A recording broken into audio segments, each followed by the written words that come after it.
সব তো করেই ফেলেছে তাওহিদ হৃদয়, আর ৩৯টা রান আপনারা করতে পারেননি। তা করবেন কিভাবে? আপনারা তো পারবেন আউট হওয়ার পর ডাগ আউটে গিয়ে দাঁত কেলিয়ে হাসতে, মুচকি মুচকি হাসতে। কি মজা না, কি চিল মোড, হাসি যেন থামেই না।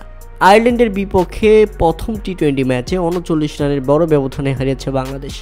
অথচ ব্যবধানটা আরও বড় হতে পারত, বাংলাদেশ অল আউট হয়ে যেতে পারত ১০০ রানের আগেই, যদি না তাওহিদ হৃদয় আজকে বাংলাদেশের ত্রাতা হয়ে না দাঁড়াতেন। ৫০ বলে ৮৩ রানের অপরাজিত এক ইনিংস খেলে তাওহিদ হৃদয় বাংলাদেশকে এনে দিয়েছেন সম্মানজনক এক হার। এর জন্য তাওহিদ হৃদয়কে আপনারা ধন্যবাদ দিন।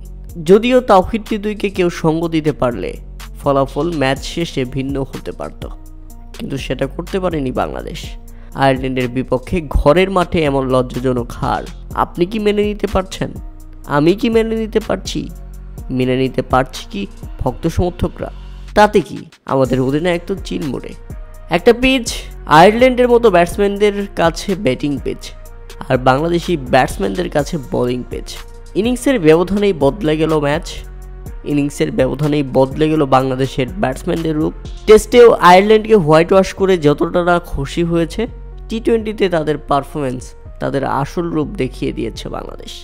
আয়ারল্যান্ডের জন্য রইল শুভকামনা। আশা করছি টি-20তে বাংলাদেশকে হোয়াইট ওয়াশ করবে তারা, তাতে বাংলাদেশ ঘরের মাঠে আয়ারল্যান্ডের বিপক্ষে হোয়াইট ওয়াশ হলে বুঝবে তারা ক্রিকেটে কতটা উন্নতি করেছে এখন পর্যন্ত।